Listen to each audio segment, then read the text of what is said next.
Hey there, everybody. Welcome to our preview for the Blacklist Season 10, Episode 4. Guess what, everyone? This is the 200th episode. This is a chance to celebrate. If only that cake that they did for that party like this past fall was still good, we could just all just push it right into our faces and have some great 200th episode cake right now. It's probably moldy and gross at this point. I don't want it all over my face. I want it in my mouth and then in my belly. Saving some for later. Okay, now that this video is off to a great start, we have a lot to talk about with that 200th episode. But beyond all that, is Reddington's identity really confirmed, or even just remotely confirmed? This is here we're stirring the pot, guys, because we saw that John Eisendrath would talk to TV line and was basically like, it's not confirmed. Yeah. So everybody out there that's like, oh yeah, 100% it was confirmed. End of season 8, we know the answer. The showrunner disagrees. Yeah, this is gonna be fun. I am like getting into one of those Walter White like Breaking Bad hazmat suits, going into the comments later on all of this. Okay, before we move further here, just remember, if you enjoyed this discussion, just share it around, spread the word. This is the final season of the Blacklist. Maybe we'll learn who Reddington really is at the end of all of this. We'll see, but we want to have a big community here to get into all of this, to agree, disagree with what the show is. This is what we're all about.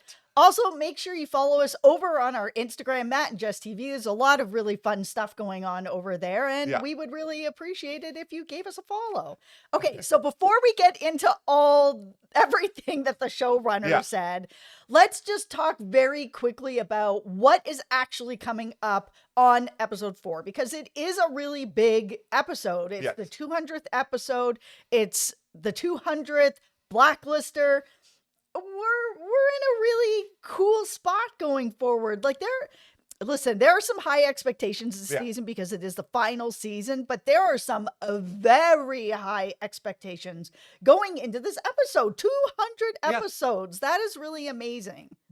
I think about it this way. This is how I sort of look at it and probably get myself overly excited. Is just like, shows get canceled so much now that it's really hard for any show to make it to even 100, let alone 2. And that's why I want this to be big, celebratory, exciting. I want to live in a world where this show probably doesn't have a budget of duct tape anymore, so that there can be some really cool things that happen. Yeah, I mean, we're getting promos all season, which is crazy. And Robert Vesco is in this promo with Red basically being like, we're going on an adventure. Let's go on a treasure hunt. And I mean, we've got Robert Vesco with Reddington going on sort of a treasure hunt. I mean, it sounds like it's got all the makings of something really good. Yeah, the synopsis basically says that Reddington is going to try to secure this late financier's fortune by,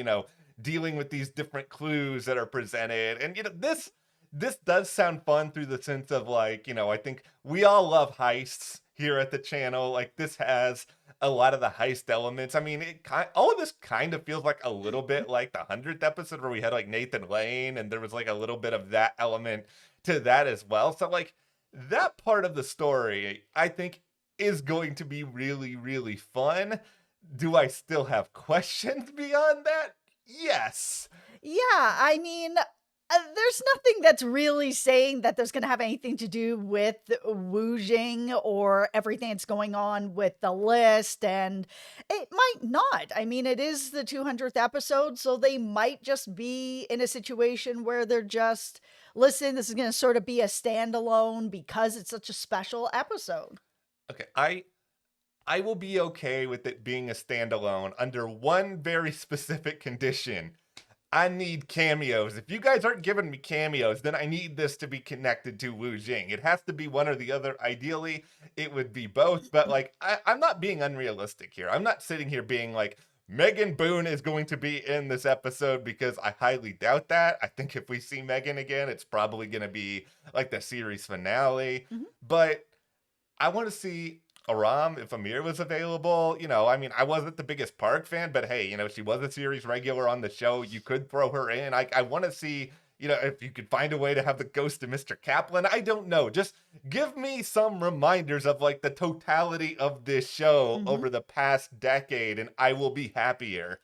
Okay, everybody put on your hard hats because All we're right, about to okay, get all right. into the most difficult part of this video and the most difficult discussion. And I expect that the comments are going to be a bit of a dumpster fire, but just a reminder, be kind to everybody Yes. because it's okay that we all have differences of opinion on whether or not Reddington and Katarina are the same person. There's lots of people that think that it's true. There's lots of people that don't think that it's true. What's really interesting is we said at the beginning of this video, John Eisendrath is the showrunner, and he talked to TV Line, and he was asked this question where TV Line was basically like, listen, it was heavily hinted that Reddington and Katarina are the same person. Like, are we going to actually get somebody saying what the actual truth is and actually confirming either that or something else? Are we actually going to get the word said? This was his answer. Okay. He said, here's my answer. If it's up to me, you will know exactly who he is. And then he said, if you don't know in the end, you'll know someone overruled me. Okay. I'm not going to lie here. The latter part of this is what actually makes me the most curious. Like, who's overruling the showrunner? I love that he straight up came out and was like, this is how it is. I'm fighting to have an actual confirmed answer for people so that it's not like spoilers for The Blind Spot, that at the end of it, people are like, did this happen? Did this happen? It could be this, it could be that. And everybody's arguing about it. And which is what happened at the end of season 8. Everyone's argued about it since then. Like, what is the actual truth? And some people think it's confirmed. Some people don't.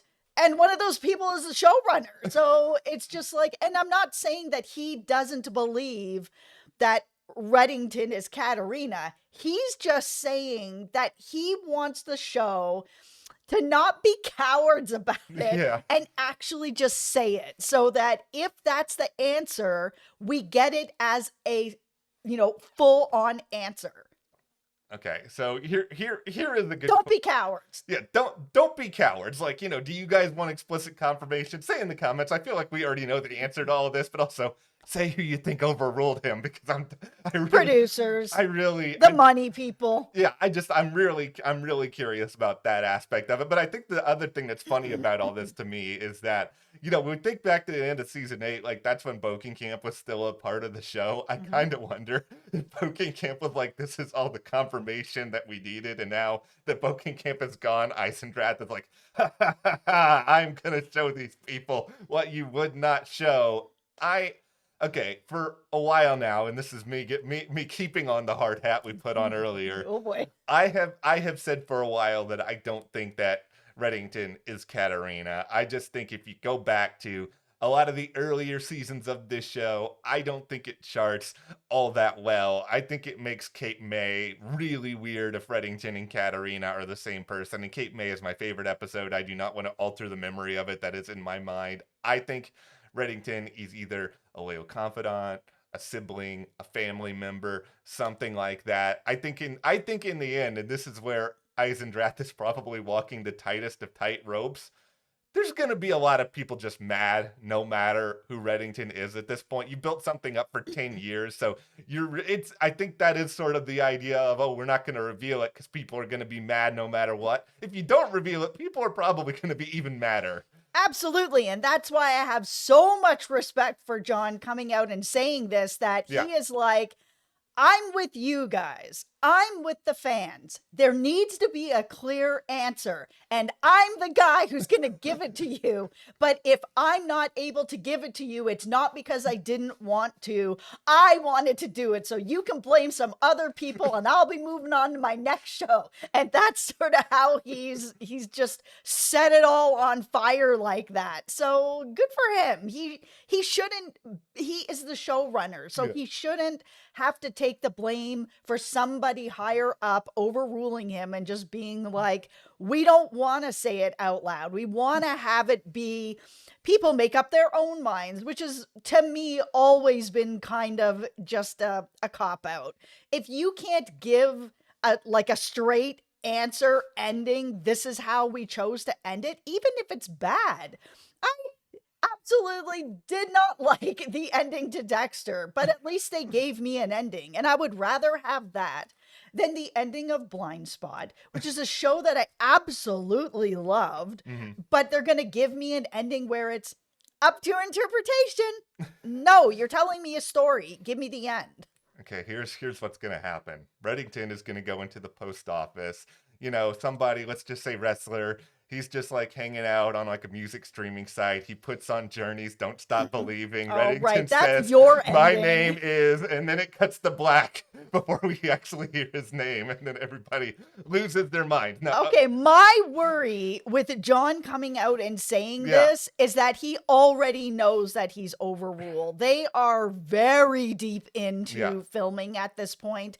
I don't think that the ending is not already written or put together, so there still might be some back and forth with John and the producers where he's really like hammering them to be like, guys, man, this needs to be clear. I am telling you, this fan base is going to go up in flames if you do not just say it. I'm gonna dance around what I'm about to say carefully here because this is YouTube and we do not want things to happen to this video. But Eisendrath, he's putting his stuff, shall we say, on the table with this comment and basically being like, he absolutely is like this. Yes, that is exactly what he is doing. And he is being like, you guys are going to do what I want or else it's going to be all your fault. My stuff is out here. Your stuff is not out here. So take that. This is great. Right on the table. Right on the table. I'm having so much fun with this. This is the thing, is that the Blacklist really hasn't advanced things all that much over the course of the past few episodes. No. So for me, the real fun at this point is just like, I'm imagining the writer's room now being just like this. Just like, fighting with each other over all this. Who doesn't love chaos? We'll see if this episode ends up delivering. Yep. But, spread this video around. Feel free to share it. Let's get the discussion going. We will be back the moment after this 200th episode airs. Come back to the channel. We'll break everything down, and we'll see you here next time.